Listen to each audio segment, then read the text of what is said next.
बिस्मिल्लाहिर्रहमानिर्रहीम, अस्सलाम वालेकुम।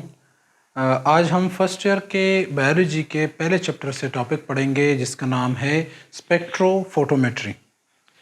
हम टेक्निक्स पढ़ते आ रहे हैं पिछले क्लासेस में। जो हमारे प्रीवियस लेक्चर्स हैं वो भी टेक्निक्स के बारे में है कि कौन से टेक्निक्स है जिसके ज़रिए हम मुख्तलिफ़ चीज़ों की ऑब्ज़र्वेशन कर सकते हैं, उनकी मेजरमेंट कर सकते हैं। तो उनमें से एक टेक्निक ये भी है स्पेक्ट्रोफोटोमेट्री। आपने देखा होगा कि हम हॉस्पिटल जाते हैं और हॉस्पिटल में शुगर टेस्ट का बता देते हैं कि इस बंदे का शुगर टेस्ट करवाएं। लेबॉर्ट्री वाला चला जाता है, आपसे ब्लड लेके चला जाता है अंदर, टेस्ट करवा के आपको दे देता है और आपको ये बता देता है कि आपके ब्लड में शुगर की मिकदार इतनी है। तो वैसे एक जो बंदा एजुकेटेड होता है, जो मतलब पढ़ने वाला होता है, जो साइंस पढ़ रहा होता है, उसको चाहिए कि वो इस टाइम सोचे कि इसके साथ क्या मैकेनिज़्म किया होगा उन्होंने जिसकी वजह से ये पता चला होगा कि इसमें शुगर की मिकदार कितनी है। तो मुख्तलिफ़ किस्म के टेक्निक्स है। ये टेक्निक स्पेशली इस चीज़ के लिए है कि एक मिक्सचर है, मतलब एक सलूशन है, उस सलूशन में सॉल्वेंट भी है, सलूट भी है, मुख्तलिफ़ किस्म की चीज़ें हैं, मिक्सचर है। तो उस मिक्सचर में एक ख़ास चीज़ की मिकदार कितनी है, एक ख़ास किस्म के केमिकल को हम अगर नापना चाहते हैं तो हम इस तरीके से कर सकते हैं।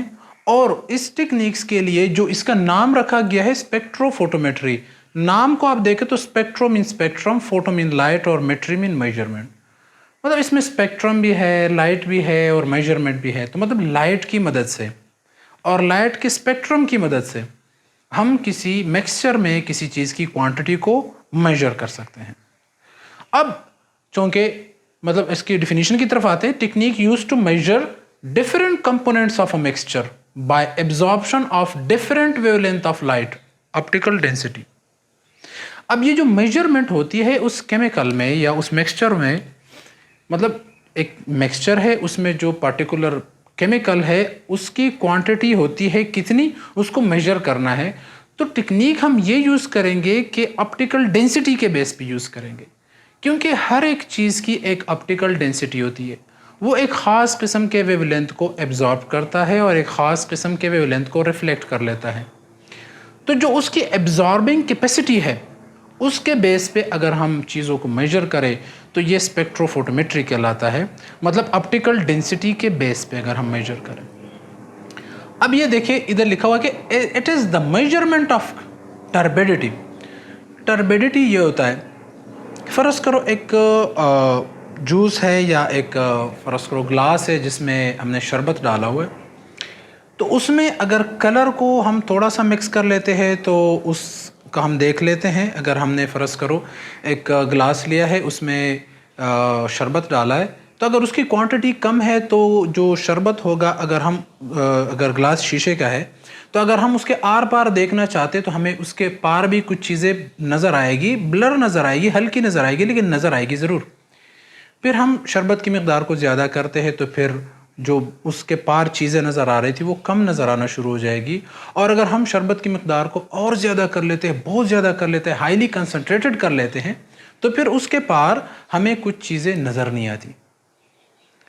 और ये होती है ऑप्टिकल डेंसिटी, क्योंकि अगर आप उसमें कलर जितना ज़्यादा ऐड करेंगे उतनी ही एब्जॉर्बिंग कैपेसिटी उसकी बढ़ती जाएगी।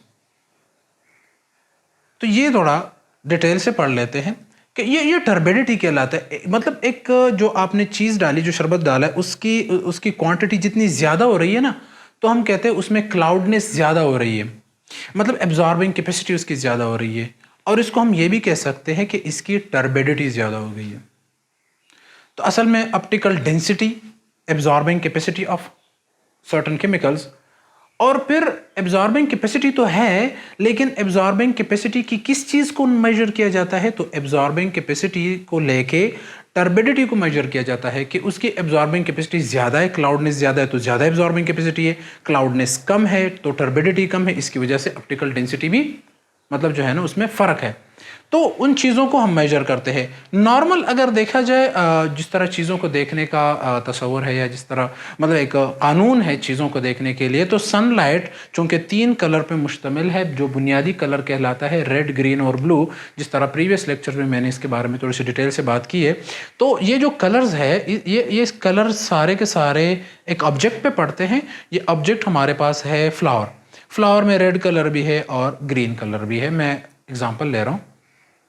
इधर एक ऑब्जर्वर है, वो फ्लावर को देख रहा है, तो ये जो 3 कलर इसके ऊपर पड़ रहे हैं, तो मुझे फ्लावर अगर रेड कलर का नज़र आता है तो ग्रीन और ब्लू कहाँ चले गए? इसका मतलब है जो ग्रीन और ब्लू है वो उस चीज़ ने एब्जॉर्ब कर लिया और सिर्फ रेड को रिफ्लेक्ट कर दिया, तो मुझे वो चीज़ रेड नज़र आने लगी। अच्छा, ये पत्ता मुझे ग्रीन नज़र आ रहा है, क्यों नज़र आ रहा है? इसमें जितने भी लाइट इसके ऊपर पड़ी है, तो रेड और ब्लू को इसने एब्जॉर्ब कर लिया और ग्रीन को इसने रिफ्लेक्ट कर लिया, इस वजह से मुझे ये ग्रीन नज़र आ रहा है। ठीक है, तो इस तरह जो ब्लैक कलर होता है वो सारे के सारे कलर एब्जॉर्ब कर लेता है, एब्जॉर्बिंग कैपेसिटी उसकी ज़्यादा है। वाइट कलर है, उससे सारे के सारे कलर रिफ्लेक्ट हो रहे होते हैं। तो इसी चीज़ के बिना पे, इसी प्रिंसिपल, इस उसूल को लेके कि हर एक कलर की, हर एक केमिकल की एक एब्जॉर्बिंग कैपेसिटी होती है, जितना वो मतलब शो होता जाता है उतनी ही उसकी एब्जॉर्बिंग कैपेसिटी ज़्यादा हो जाती है। अब एब्जॉर्बिंग कैपेसिटी ज़्यादा है तो रिफ्लेक्शन भी ज़्यादा उससे होती है। हाँ, ये अलग बात है कि जितनी एब्जॉर्बिंग कैपेसिटी ज़्यादा है तो उसके पार लाइट नहीं जाती, क्योंकि एक मीडियम है, लाइट इसके ऊपर पड़ती है, कुछ लाइट इससे पार निकल जाती है, कुछ रिफ्लेक्ट होती है, कुछ वो एब्जॉर्ब कर लेता है। अब अगर एब्जॉर्बिंग कैपेसिटी ज़्यादा है तो इसका मतलब है कि इससे पार लाइट बहुत कम जाएगी, और अगर एब्जॉर्बिंग कैपेसिटी इसकी कम है तो इससे लाइट निकलेगी ज़्यादा। मतलब साफ पानी को ले ले ग्लास में, शीशे के ग्लास में, उसकी एब्जॉर्बिंग कैपेसिटी बिल्कुल मतलब मैं कह सकता हूँ कि 0 के बराबर है। मतलब हम एग्जांपल ले सकते हैं, क्योंकि अगर हम शीशे के ग्लास में पानी डाल देते हैं और उसमें देख लेते तो आगे चीज़ें हमें सारी की सारी नज़र आती हैं। अब उसमें थोड़ा सा हल्का सा कलर मिक्स कर दो तो वैसे तो चीज़ें क्लियर नज़र आएगी, लेकिन ग्लास में देखोगे तो वो चीज़ें थोड़ी ब्लर नज़र आएगी, मतलब थोड़ी हल्की डिम सी नज़र आएगी। फिर कलर को ज़्यादा कर लो तो फिर नज़र आना जो है वो बहुत ज़्यादा कम हो जाएगा। फिर अगर कलर बहुत ज़्यादा डाल दो तो उसके आर पार कुछ चीज़ें नज़र भी नहीं आएगी, उसकी एब्जॉर्बिंग कैपेसिटी ज़्यादा हो गई। तो जो उधर से लाइट आ रही थी वो उसने सारी की सारी एब्जॉर्ब कर ली, आगे मेरे तरफ लाइट कोई नहीं आई, क्योंकि उसका कलर हाईली कंसंट्रेटेड था। इसी उसूल को लेके एक मशीन बनाई गई है, जो इसको हम कहते हैं स्पेक्ट्रोफोटोमीटर। मतलब ये मैंने एग्जांपल लिखा कि ये एक ग्लास है जिसमें मतलब मैंने शरबत डाला हुआ है, तो कम मैंने डाला हुआ है, तो जो लाइट इसके ऊपर पड़ रही है, आप देखिए लाइट इसके ऊपर पड़ गई, कुछ इसने एब्जॉर्ब कर ली और कुछ आगे छोड़ दी। अब ये देखिए इसमें कलर ज़्यादा है, तो जो रेड कलर इसके ऊपर पड़ा है तो सारे का सारा रेड कलर इसने एब्जॉर्ब कर लिया, थोड़ा सा कलर बाहर निकल गया। हम सन ग्लासेस कहते हैं, हम ग्लासेस लगाते हैं, शीशे लगाते हैं, तो जो सन की लाइट बहुत ज़्यादा तेज़ होती है, तो हम अगर जब ग्लासेस लगाते हैं तो जो सन की लाइट आती है, चीज़ों से लाइट रिफ्लेक्ट होकर हमारे पास आती है, तो काफ़ी सारी लाइट जो है वो शीशा एब्जॉर्ब कर लेता है और हल्की सी लाइट हमारे आंखों के अंदर भेजता है, तो हमें थोड़ा सा देखने में रिलैक्स होता है, क्योंकि ज़्यादा कलर हमारी आंखों को थका देता है जो बहुत ज़्यादा ब्राइट होते हैं। तो इस वजह से हम सन ग्लासेस सन में यूज़ करते हैं, ताकि जो लाइट हमारे पास पहुंच रही है उसकी अमाउंट कम हो जाए। जो लाइट आ रही है वो रास्ते में ये शीशा एब्जॉर्ब कर लेता है और थोड़ी सी लाइट को अंदर आने दे देता है आंख के अंदर, रेटिना में, तो हमें नज़र भी सही आती है, मतलब थोड़ी सी हल्की नज़र आती है, लेकिन ठीक है, हमारी आंखें थकती नहीं है, मतलब वो डैमेज होने से बच जाती है, तो उसको हम सन ग्लासेस कहते हैं। अच्छा, ये तो चलो हो गया एग्जाम्पल। मतलब इसमें सलूट कम है, सॉल्वेंट ज़्यादा है, वाटर ज़्यादा है, शरबत जो कलर है वो कम है, इसमें कलर ज़्यादा है और पानी कम है, तो इससे लाइट कम निकल रही है। अब देखें ये मशीन जो बनाई गई है, इस मशीन को देखें तो ये एक लाइट सोर्स होता है जिसको हम मतलब वैसे मैंने बल्ब से ज़ाहिर किया, लेकिन एक लाइट सोर्स होता है जो कि लाइट फेंकता है। वो लाइट जब जाती है तो वो एक कोलीमीटर पे पड़ती है, जिसको हम लेंस भी कहते हैं। कोलीमीटर क्या करता है कि लाइट को कन्वर्ज कर लेता है, ये आप देखें कन्वर्जिंग लेंस है, तो ये लाइट को कन्वर्ज कर दिया और एक ही पॉइंट पे फोकस कर दिया। इस पॉइंट पे रखा होगा प्रिज्म, जो कि आपने देखा होगा स्कूल में 9-10 में पढ़ा देते हैं, 10th में फिजिक्स में भी पढ़ा देते हैं कि एक प्रिज्म होता है जिसके ऊपर लाइट पड़ती है तो उसको 7 कलर में डिस्ट्रीब्यूट कर लेता है। तो वो एक प्रिज्म हम लगा देते हैं। प्रिज्म जो है वो आगे कलर्स को डिवाइड कर लेता है। ये अब देखिए मैंने सिर्फ 3 कलर लिखे हुए मतलब बनाए हुए, वैसे 7 कलर्स होते हैं, तो मैंने रेड, ग्रीन और ब्लू बनाया हुआ है। तो सबको अलग-अलग स्पेक्ट्रम में इन्होंने डिवाइड कर दिया इस मशीन ने। इसको क्या कहते हैं? प्रिज्म या कोलीमीटर कहते हैं। अब ये जो लाइट पड़ती है, इधर एक मशीन रखी होती है जिसको हम कहते हैं वेवलेंथ सेलेक्टर। अब ये डिसाइड करता है कि मैंने रेड कलर को आगे जाने देना है, ब्लू को आगे जाने देना है, ग्रीन को आगे जाने देना है, येलो को आगे जाने देना है। मतलब उसके ज़रिए हम कलर की वेवलेंथ को सेलेक्ट कर लेते हैं कि कौन सी वेवलेंथ इससे निकलेगी। तो चलो इसके ऊपर मैंने सेलेक्ट कर लिया कि आप रेड वेवलेंथ को जाने दो, बाकी को कलर को रोक दो। मतलब एक लाइट आ रही है और मैंने आगे इस तरह हाथ रख दिए, मतलब या इस तरह मैं हाथ यूँ आंखों के ऊपर रख लेता हूँ और थोड़ी सी जगह छोड़ देता हूँ, तो उसमें थोड़ी सी लाइट आती है। तो ये वेवलेंथ को मतलब छोटा कर दिया इसने, सिर्फ और सिर्फ रेड कलर को छोड़ दिया। इसको क्या कहते हैं? Wavelength selector. अब वेवलेंथ सेलेक्टर से जो रेड कलर की वेवलेंथ निकल गई वो इस ग्लास के ऊपर पड़ी, और इस ग्लास में ये जो ट्यूब है इसमें केमिकल पड़ा हुआ है। तो ये जो केमिकल पड़ा हुआ है उसमें सैंपल पड़ा हुआ है, सही है। जो सैंपल पड़ा हुआ है, फॉर एग्जांपल वो ब्लड का सैंपल पड़ा हुआ है, तो ब्लड से मैंने प्लाज्मा निकाला हुआ है और उसके अंदर शुगर है। शुगर को मैंने टेस्ट करना है। शुगर के अंदर एक और केमिकल को यूज़ कर लेते हैं जो अगर आपके खून में शुगर है तो वो उसके साथ मिल के पिंक कलर बना देता है या उसको रेड कर देता है। जितनी आपके शुगर की मिकदार आपके ब्लड में ज़्यादा होगी उतना ही उसका कलर ज़्यादा ब्राइट बनेगा, और ब्लड में अगर उसकी मिकदार कम होगी तो आपका कलर जो है उसका वो हल्का बनेगा, पिंक कलर का बनेगा, सही है। वही ऑप्टिकल डेंसिटी में फ़र्क आएगा। तो चलो इसके अंदर शुगर है, मैंने केमिकल डाल दिया तो शुगर के कलर को इसने थोड़ा सा मतलब चेंज कर दिया। अब इसके ऊपर मैंने ये लाइट फेंक दी तो ये जो रेड कलर की वेवलेंथ है इसके साथ टकरा गई। अब देखें इसके अंदर जो केमिकल की मिकदार ज़्यादा होगी तो इसकी एब्जॉर्बिंग कैपेसिटी ज़्यादा होगी, और अगर इसके अंदर जो केमिकल है जिसको मैं मेजर कर रहा हूँ उसकी मिकदार कम है तो इसका कलर भी हल्का बनेगा और इसकी एब्जॉर्बिंग कैपेसिटी भी कम हो जाएगी और इससे लाइट आर पार निकलेगी।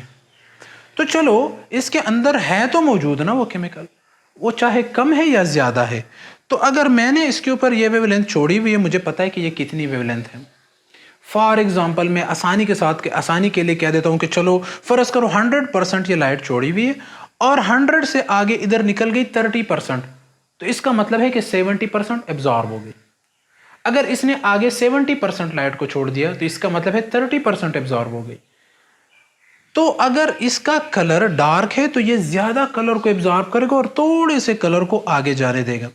अब वो जो थोड़ा सा कलर जो वेवलेंथ निकली हुई है तो वो एक मशीन के ऊपर पड़ेगी जिसको हम कहते हैं डिटेक्टर या फोटो सेल। वो उस वेवलेंथ को डिटेक्ट कर लेगा कि कितनी वेवलेंथ इसने मेरी तरफ छोड़ दी है।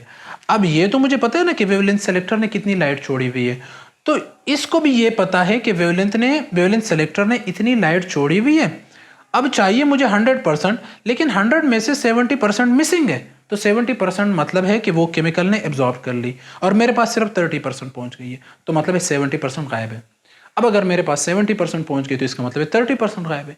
तो वो इस चीज़ को डिटेक्ट कर लेगा, ये डिटेक्टर है और इसको फोटो सेल भी कहते हैं। वो फिर आपको डिस्प्ले पे दिखाएगा कि इसकी एब्जॉर्बिंग कैपेसिटी कितनी है, ऑप्टिकल डेंसिटी कितनी है, या जो इसमें केमिकल मौजूद है उसकी टर्बिडिटी कितनी है, क्लाउडनेस कितनी है। तो वो आपको बता देगा कि शुगर की मिकदार ब्लड में इतनी है। वो आपको डिजिटल एक मीटर के ज़रिए दिखा देगा। ये हो गया एक सिंपल सा मशीन जो कि स्पेक्ट्रोफोटोमेट्री के ऊपर बना हुआ है, और ये मैकेनिज्म एग्जांपल के साथ मैंने इस वजह से बता दिया कि ताकि आपको आसानी से समझ आ जाए। अब आता है एक छोटा सा टॉपिक जिसको हम माइक्रो डायसेक्शन कहते हैं। वैसे माइक्रो डायसेक्शन कोई छोटा टॉपिक नहीं है, काफ़ी मतलब कॉम्प्लिकेटेड प्रोसेस है, काफ़ी कॉम्प्लिकेटेड टॉपिक है, लेकिन बुक में बहुत छोटा सा दिया हुआ है उन्होंने। तो मैं ज़रा इसी के साथ, इसी लेक्चर के साथ आपको वो भी बता देता हूँ, और मतलब आगे जाके फिर हम जो है ना वो नेक्स्ट हम माइक्रोमेट्री पढ़ेंगे। तो माइक्रो डायसेक्शन क्या है? मतलब technique use to cut dissect cell और it's organelle under microscope. Microscope को इस्तेमाल करके माइक्रोस्कोप के अंदर हम छोटी छोटी चीज़ों को देखते हैं। तो माइक्रोस्कोप का इस्तेमाल करते हुए एक छोटी सी चीज़ को क्या करना है, मतलब सेल है उसको कट करना, डाइसेक्ट मतलब दो हिस्सों में तकसीम करना, उसको कट कर देना। सही है, यूज टू कट या डाइसेक्ट सेल और इट्स ऑर्गेनेली। सेल को भी कट कर सकते हैं और ऑर्गेनेली को भी कट कर सकते हैं। तो माइक्रोस्कोप का इस्तेमाल करते हुए सेल को कट करना या सेल के ऑर्गेनेली को कट करना, इस मेथड को हम क्या कहेंगे, माइक्रो डाइसेक्शन, क्योंकि ये माइक्रो चीज़ों की डाइसेक्शन है। अब माइक्रो डाइसेक्शन जो है वो 3 तरह के हैं।